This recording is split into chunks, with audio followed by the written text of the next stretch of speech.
বাপরে বাপ, যা গরম পড়েছে। এই গরমে তো পুরো প্রাণ যায় যায় অবস্থা। কি করব বলো, আমরা তো হাউস ওয়াইফ, তো আমাদের তো গরম হোক, ঝড় বৃষ্টি তুফান যাই বয়ে যাক না কেন, সংসারের কাজ আমাদের কখনো বন্ধই থাকবে না।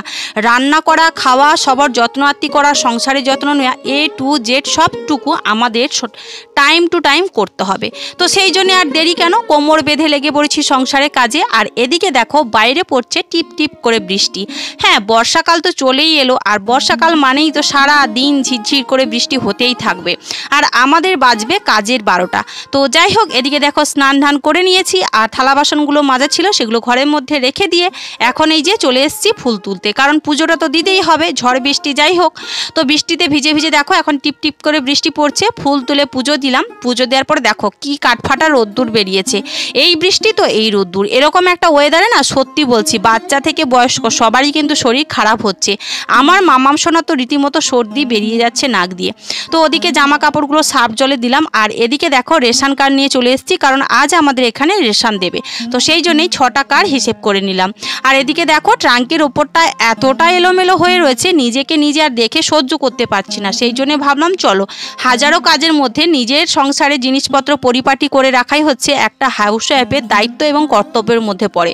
তো ওদিকে গোছগাছ করে এখন চলে এসেছি রান্নাঘরে, আর রান্নাঘরে এসে দেখো বসিয়ে দিয়েছি শাক ভাজা। তো আজ দুপুরের মেনু হচ্ছে কলমি শাকের ভাজি, পটল ভাজি, বেগুন ভাজি, আর সাথে গরম গরম ভাত। আমার কিন্তু এই ভাজাভুজি দিয়ে ভাত খেতে ভীষণ ভালো লাগে। তোমাদের কার কার ভালো লাগে অবশ্যই কমেন্ট বক্সে কমেন্ট করে জানিও। চলো, এদিকে পেঁয়াজ কুচি দিয়ে শাক ভাজাটা তো আমার হয়েই গেছে, আর অ্যাকচুয়ালি পেঁয়াজ কুচি দিয়ে শাক ভাজা খেতে আমার দারুণ লাগে। চলো, এদিকে বেগুন ভাজাগুলো তুলে দিচ্ছি। বর্তমানে কি বলতো, নিজেকে নিয়ে নিজে ব্যস্ত থাকাটা খুবই প্রয়োজন, কারণ কে কি বললো, কে কি করলো, তাতে মানে সেগুলো চর্চা না করে নিজেকে নিয়ে, নিজের সংসারকে নিয়ে সারাদিন ব্যস্ত থাকাটা আমি মনে করি খুবই ভালো একটা কাজ।